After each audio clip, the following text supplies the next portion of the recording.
So, welcome to another episode of Water Academy, where we dive deep into the stories that inspire and empower us all to lead a healthier and more hydrated life.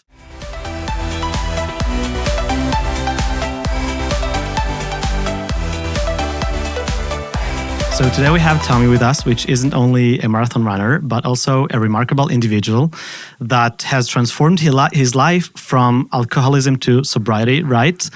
And he's also a dedicated father. And not only this, he's, of course, a Water.io user. So the honor is ours. A lot to talk about. Yes. Yeah. So how are you today, Tommie? I'm doing good. Joe. How y'all doing? Well, thank We're God. Great. Thank you very much. Thanks for having me. I've noticed we have only one Water.io on the table today. I was in a bit of a hurry when we were on our way to the studio here, so I forgot mine in the car. So, yeah. Oh, look, Tommie has his, right? Yeah, wow. there you go.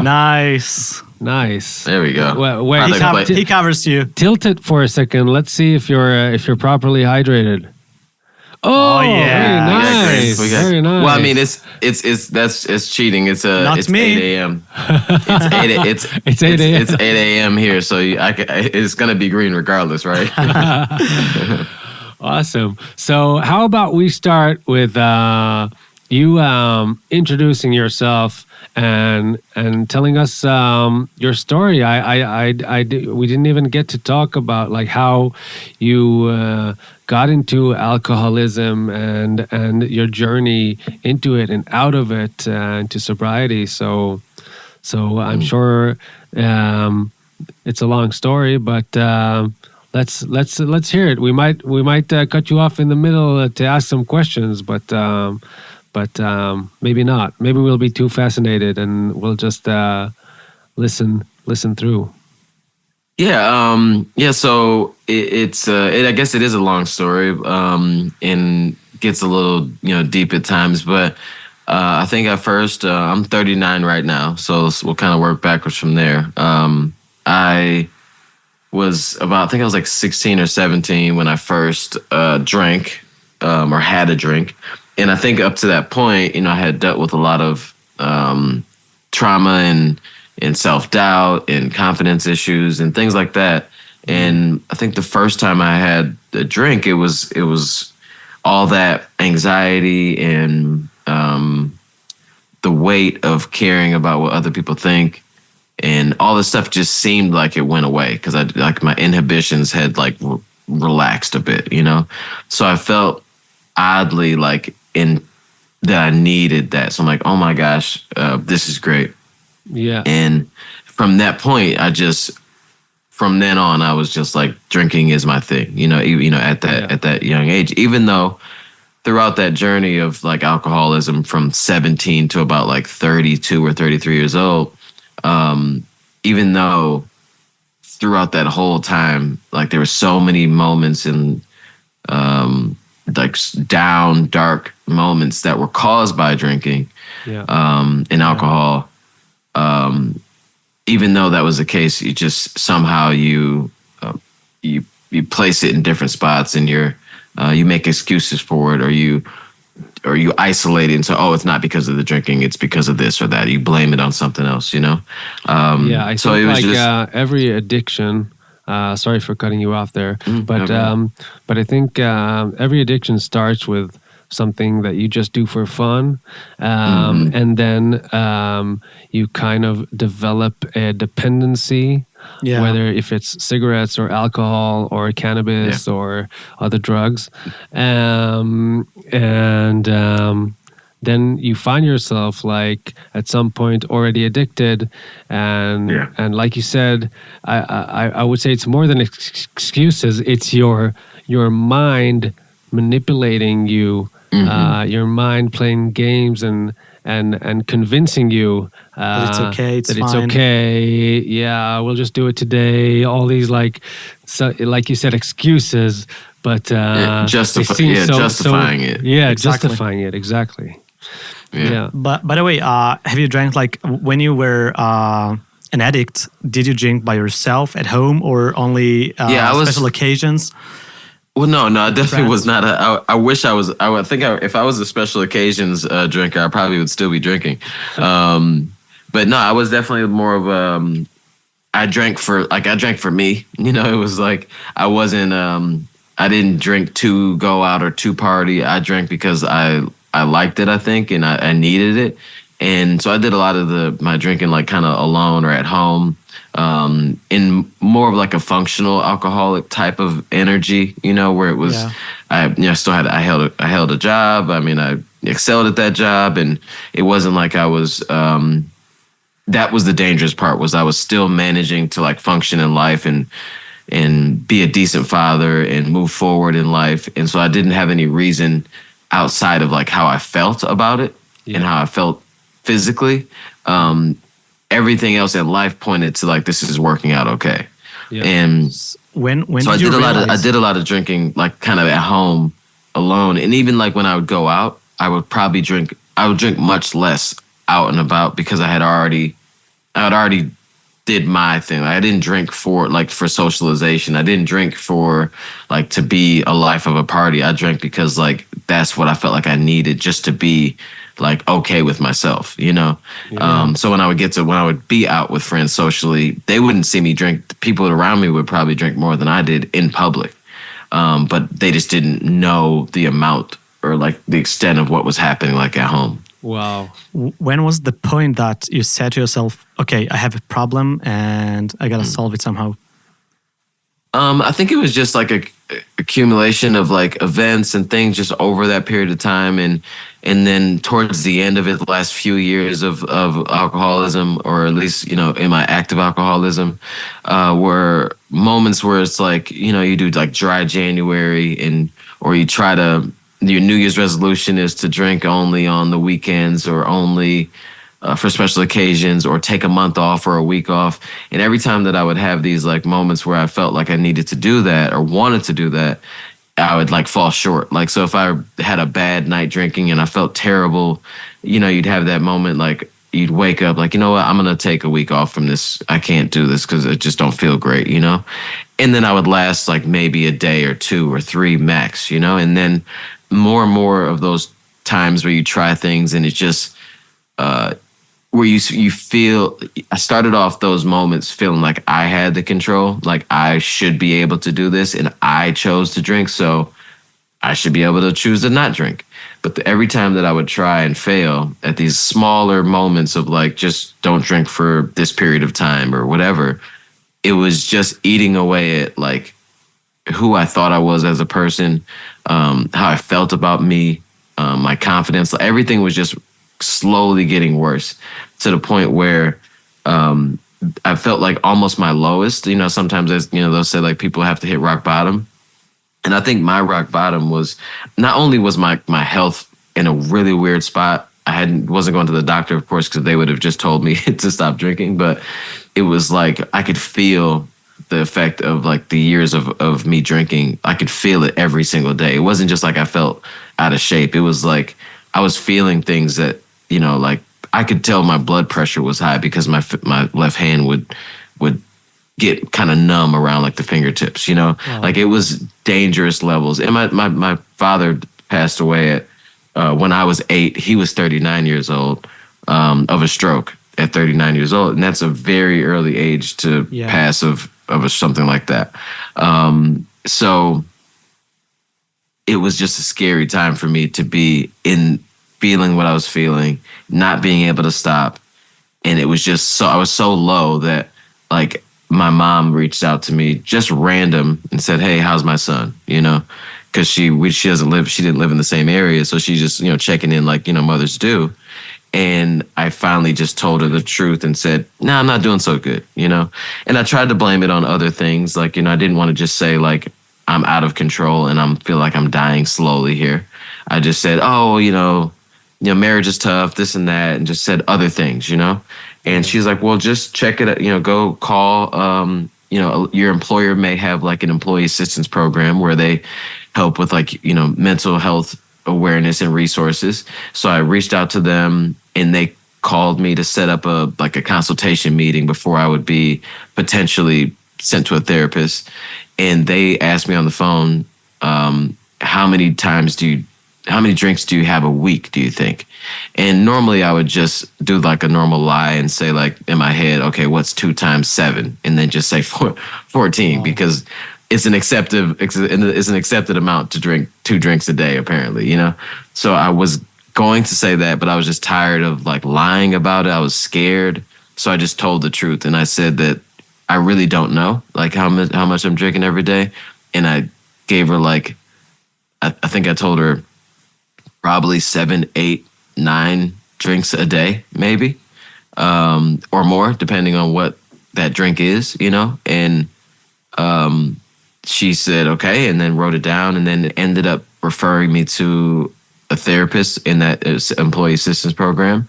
So if you're listening to this, I'm not sure what it's like in other countries, but a lot of employers have a program that will, through your insurance, help you go through, like if you or your family members are going through like a mental health crisis, you can reach out to them and they'll help provide certain amount of sessions to help you get going on your mental health journey, And so they referred me to someone who was a marriage counselor, but then also mainly a substance abuse therapist.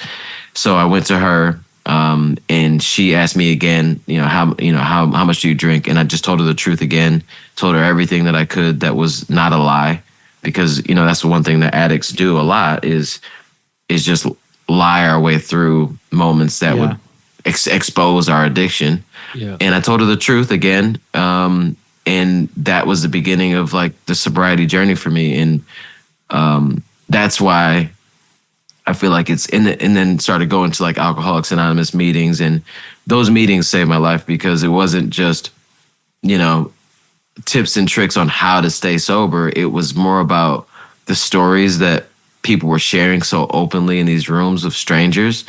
And in that room of strangers, I found like people that were like me and understood what I was going through, even though we don't have similar backgrounds or similar upbringings.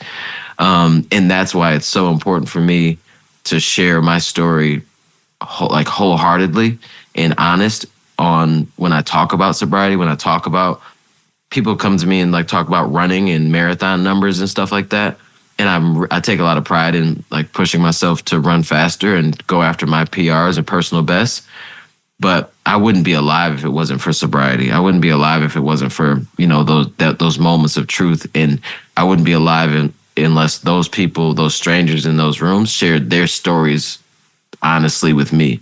So that's why I make it my point to share, even if it's embarrassing at times, to share, how I got here and what saved my life, So I appreciate you guys asking those questions and not just going like, hey, let's talk about how good, this company and these, hydration is, but it's just every moment I can share honestly is important to me. We appreciate you sharing. Sure. I'm sure it's not easy to share such a story, and it's super inspiring. And I can tell you that me and Ethan are sitting here and we're just, that was so interesting, the story, and I'm feeling chills. Yeah, I have it too. Like you're probably gonna see it on the podcast, but I just looked at the screen and I was like, yeah.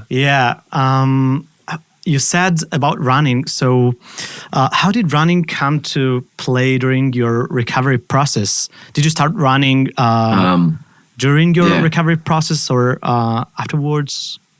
Yeah, well, so I mean, I'm always I'm one that believes I'm always in recovery, and I'm always, you can't get too comfortable because I mean, there's been people that have been sober for way longer than I have. I've been sober for a little over 7 years now, and you just can't let go of that. You can't just be like, oh, I'm healed, and think that you can kind of walk through, because some people, end up relapsing or going back to the way they were, and it's harder to get back out of it because you just feel so terrible about having having kind of misstepped there. But so I'm always in recovery, but I got sober in January 11th, 2017. January 10th, 2017 was the last time I had a drink. And then for a year, I got into the gym because a couple weeks after getting sober, like some of the fog lifted, and I could kind of start seeing me again, and I didn't like what I saw. I didn't like how I felt. I didn't like how I looked in general. And so I'm like, what can I do now that I have this free time? Because addiction takes up a lot of time away from like dreams and aspirations. So I started going to the gym and lifting weights really heavy. And I got like all kind of buff, and big because I was like lifting heavy. And then changed my name on Instagram I forgot what it was before, but I changed my name to Tommie Guns, with a G, because like for, the gun show. Yeah. and then, but I was feeling really good about myself and really healthy, so like leaning more healthy, eating better. And then like a year, like around March or April of 2018, a colleague or a client of mine through work invited me to run a half marathon in Chicago and raise some money for a charity that him and his company always support. And he's like, you're fit, you're in the gym all the time, you should be able to do a half marathon. And I said sure, because I was lifting weights and I know what I was doing, I'm fit. But then I ran that race and definitely overshot what I thought I could do. And then fell way short of that. But I really liked the little short process that I quote unquote called training leading up to it. But I also loved like this weird moment of like starting at the start line with thousands of strangers. And then like in the realization, like at the end, that all of us all had the same goal, in mind, which is to start and finish. Yeah. There's different times involved with that. And different like levels of running for sure. Yeah, especially when it comes the adrenaline to speed. And the energy also in these marathons is amazing. Yeah, it's great. And then crossing that finish line, like the feeling at that moment. I mean, I had kids and I was proud of my kids and I've done things that were cool in life, but crossing that first finish line in that longer distance that I never thought I would do ever, it was one of the most proud moments like of my life at that point.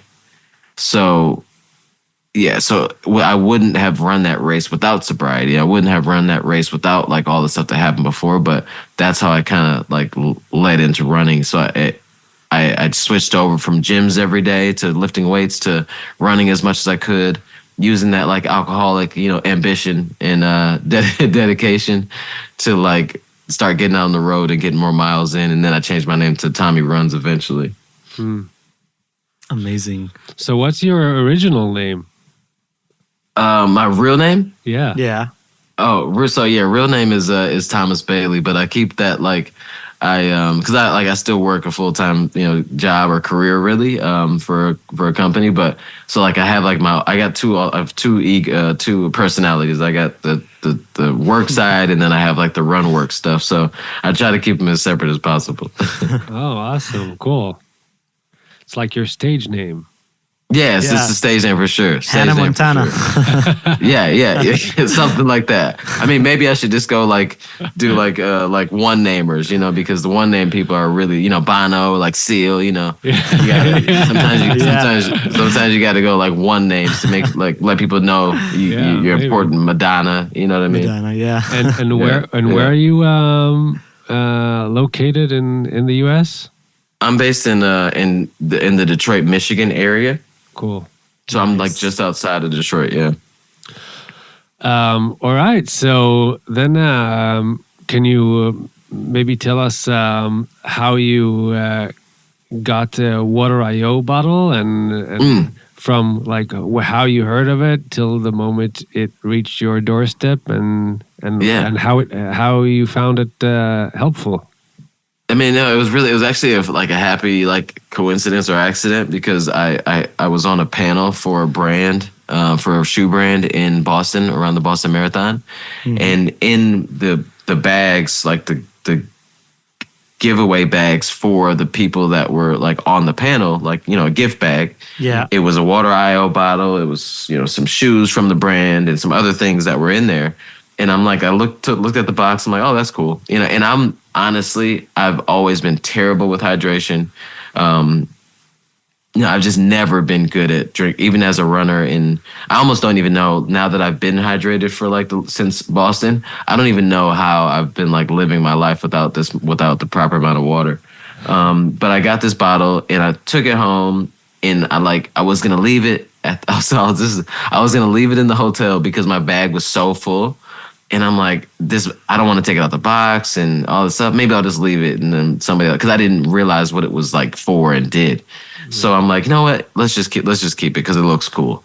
So I put it in, stuffed it in my carry-on, made some room for it, left a pair of shoes actually that I got there. Like yes. Lucky me. And left the shoes because I knew I wasn't gonna like wear them anyway. So I left the shoes, stuffed the box in. And I got home and like started looking through it, looked at the website, downloaded the app, and then went from there and filled it up. And then like the first 2 days, I realized like, oh wow, like that's number one, the amount of water that I thought that I needed was about what I projected I thought I needed. But I used to always think it was just such a like tall task to drink this much water. And so like going through this like gamified way of like drinking was like, oh, this is cool and easy. And then so like a week went by and 2 weeks went by, and now we're like, I don't even know how many. I think it's been a month and a half or something like that, and I've been hitting my goal like every day. Even when I run and the number changes to like 90 or 100, like I'm still like I missed it like maybe twice. One of the days was like 110, and I ran later in the day, so it wasn't enough time for me to drink and still get a good night's sleep and not be in the bathroom all night. That's impressive. But yeah, but like it's been so cool and it's been really helpful, and and I was able to snag a couple for my friends that do a show with me called the PR Project. It's a podcast and a YouTube show. Cool. And we've been hydrated and doing well. And my grandmother, actually, she's 92. She actually got her one. I got her one. Really? How does she cope with the technology? And oh no, she's got like Instagram and Facebook and all that really? stuff. Cool. At the age of she's good. 92. 92, yeah. That's a cool grandma. She's different, man. Wow. But so she was watching our show because we do the live show, the PR Project. I watched it too, by the way. Yeah, we talked about it. That episode we were talking about the bottle was very interesting. And she was watching it too from where she lives, and so she was telling my mom like, yeah, they talk about this cool bottle, and that's really cool. That'd be really nice, and all this other stuff. And my mom was trying to figure out how to get one. I said, no, I got it. I'll take care of it. So my grandmother's visiting here for a week or so, and we pulled up on her, and my daughter helped her download the app, and they went through it, and she texted me the other day. She said, thanks so much for the bottle. I'm working on my hydration because of you. Thank you so much, Amazing. Wow, really that's cool. amazing. And have you felt any change in the way you feel since you've been hydrating properly? Because it's been a month and a half now. Yeah. So in your energy levels, your digestion, sleep better, or of course your performance because you're a runner. So maybe and recovery. Yeah. No, I feel like I'm not far enough into like my like higher level of training yet to like feel like to kind of compare. Throughout like the day though, I just don't feel as like sluggish in things because sometimes like you'll feel kind of weird and maybe you needed water and you just drink some water and you feel better a little bit later. Yeah. I haven't had that moment very often lately, so I mean I'm sure that's probably has something to do with it. But like on the from a performance side, I haven't really started pushing myself yet. To like really reach because like marathon training hasn't like started yet, so I know like it's one of those things where you're it's one of those deposits that is helpful and that you need it, but it's kind of hard to see at moments, Yeah. And because we all know we need to drink more water, we all know that inherently that we have to do this, but sometimes you can get by in life without doing it. And once you start doing it, it's just one of those effects that just helps you move through life a little different, knowing that like I'm doing something for myself. Like when you take vitamins and stuff, you don't feel it right away. It's like it's a long-term thing, and I think like, I always like kind of like go back to like, part of the black being a black person in general. It's I think it oftentimes black folks, but then also I guess it's just humans. We don't think long term enough when it comes to our health. We feel, so we address the feeling that we feel at the moment. Yeah.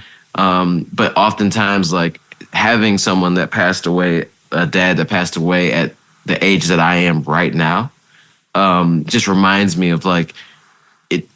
We have to get out of that, like what feels like, let's wait till something feels bad, or if it doesn't feel good right away, it's not doing anything. We have to start taking care of our bodies long term. We get our oil changed for our cars because we know long term the life of this car will last longer if I do these things properly. Yeah. But for our bodies, we don't do the same thing. And if this water bottle or whatever helps you make those deposits and give yourself a chance to have a healthier, longer life by just simply hydrating, it's a no-brainer. Wow. Cool. That's amazing. Yeah, very inspiring. Yeah. Gil, I think it's time for your traditional question. So we have a tradition. We call it water stories. And basically, I want you to tell us a story that has something to do with water. It can be either you being dehydrated once, I hope not, or whatever you want, something that has something to do with water or hydration. So go ahead. Oh, man. I wasn't ready for this one. We like surprising people. Yeah, I know. I gotta think. What's your story? Do you have a story? I think we all do, but we didn't have that yet. In reverse, he's reversing. Yeah, I mean, I'm just trying. That didn't happen. I'm trying to buy myself some time. Yeah. So I guess I don't know if I don't know if I have like a hydration story. But I do know that like it's a consistent story for like running a marathon when you're not used to drinking water enough. Like oftentimes like in the race, it can be hard to like consume enough water during the race because, you get like, towards the end, if you don't practice your fueling and you don't practice your hydration, and your body's not ready to take on and carry water and carry fluid, or fuel, it can be really easy to like have stomach issues and what you needed is water, but you can't even take it because your body's not used to it. Yeah. So that's not really a story, but it's just, I can see that like being well hydrated for a very extended period of time through all my training block should and could only like benefit when it comes to like race day, like planning and strategy. Yeah. I was also, when he asked the question, so I was thinking about the dark times when you were addicted to alcohol, because alcohol is dehydrating. Yeah. So I would imagine that there were many moments there that you were dehydrated and maybe you didn't even know. Yeah, I'm sure. I mean, not even... It's probably countless moments. Yeah. Yeah. All right. So I mean, and I wish I had water IO back in the day, but I mean, I wouldn't have used it anyway back then. But I appreciate the technology. I appreciate what I know is being done. By like, with this help and assistance to kind of stay on track.